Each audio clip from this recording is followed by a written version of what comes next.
Yeah! Tara na at makipag-ututang dila kay Laika Barista!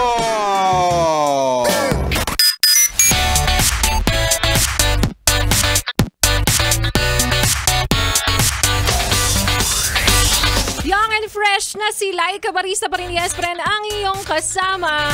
Kachismisan, kakwentuhan at kaututang dila hanggang sa mga oras po na ito. Kaya naman hayat kaway-kaway para dun sa mga nagpaparamdam. Oh, yung ex mo na bigla na lang sa yung nagparamdam. Ang twist niyan, mangungutang pala. Solid nga naman talaga yung mga ganyang galawan, kuya, ha? At sa mga yes friend natin, patuloy na nakikinig ngayon, naka-tune in, pinipili po ang 101.1 Yes FM na inyong kapartner, ang inyong kasama sa biyahe, sa opisina, sa klase, sa sasakyan o kung saan pa man yan, sa karinderya. At sa mga oras na ito, naririnig mo si Laika Barista. Ito na ang iyong pagkakataon para ikaw ay ma-shoutout. Oo, minsan lang yan dahil madalas naniningil kami. Charot. I-message mo na ako sa aking Facebook fan page. Again, it's LYKABARISTA, Laika Barista Facebook page. Yung may blue check. Oo, mayabang tayo sa part na may blue check tayo. Pero maliit ang sweldo. Charot.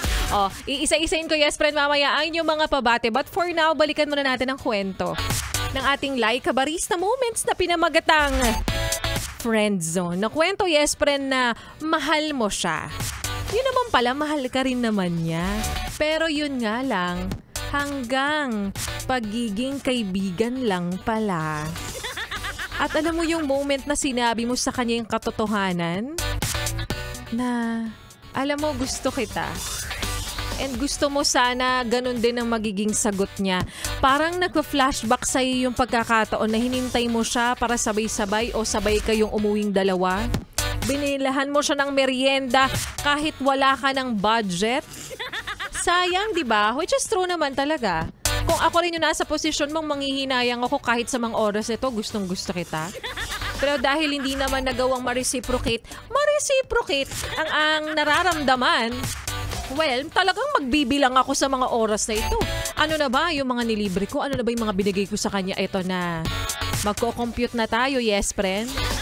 Ganon talaga. Bilangan mo kapag hindi mo nakuha ang iyong gusto.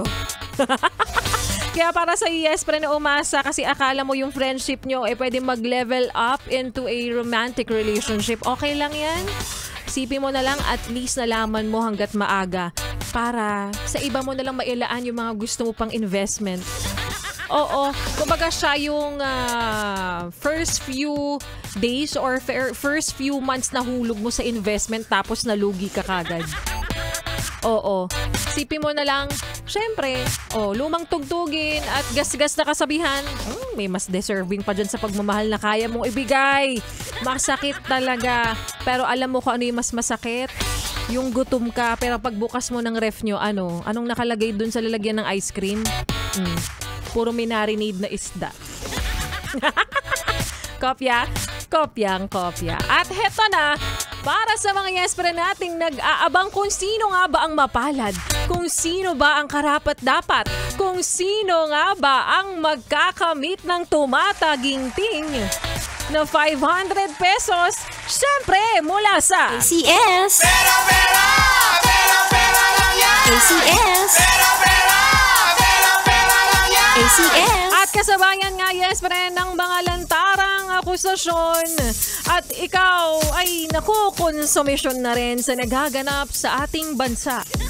At nagaganap sa ating paligid. Ang Yes FM ay nandirito. At ang Pride Detergent by ACS ay magbibigay sa'yo ng 500 piso. Kaya para sa ating like katanungan kanina na, sa Triple Stain Away Formula, tanggal ang matitinding mancha. Ano naman ang tawag sa taong matinding magreklamo kahit wala naman siyang ambag? Is it A, pabigat, B, best friend mo, or C, mama mo? Kaya naman, ang tamang kasagutan dyan syempre ay pabigat. Pinalakpakan pa, no? Pagkatapos ng pagiging pabigat niya. Congratulations sa ating winner na si...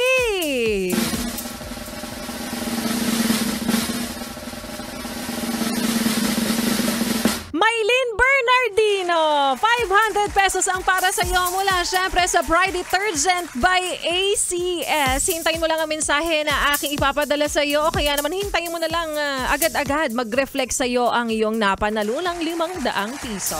At para sa mga yes pa rin nating hindi pa po nananalo, araw-araw paalala ni Laika Barista, habang tayo'y nabubuhay sa mundong ibabaw, lagi pong nandiyan ang mga bagay-bagay upang tayo ay manatiling mabuhay, para tayo'y manatiling umasa na isang araw ikaw rin ay mabibiyayaan ng pera. Amen? Amen! Kaya nga ang lagi kong paulit-ulit na sinasabi, habang may buhay, may pinagdaraanan ng bawat isa. Parte yan para masubok ang iyong pagkatao, masubok ang iyong pagkakakilanlan. Kaya naman again, Maylin Bernardino, congratulations sa iyo at ipamalita mo ang magandang balitang iyan na ang Pride Detergent by ACS ay araw-araw. As in, papahabain pa to.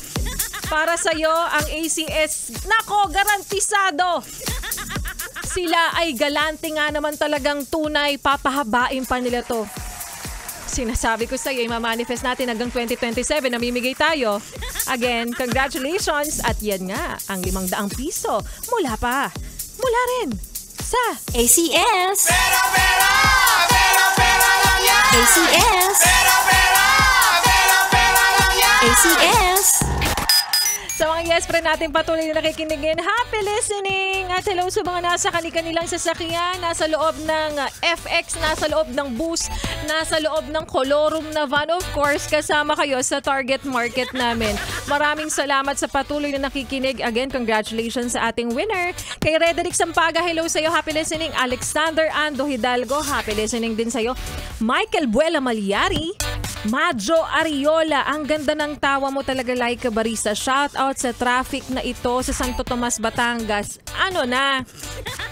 Kasi nga syempre, yes friend, Christmas season na. Alam mo naman, kapag ganitong season of giving and season of, traffic. Mas malala na traffic, rather. So magandang hapon din sa'yo. Reggie Silva, sabi niya rito pa, shoutout pala sa baby ko na si Baby Raid,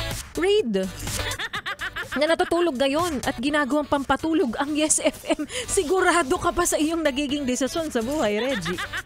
And Alfred Marcelino, Johnny Jose, Benji Villoga. Hoy, Benji Villoga, kilala kita.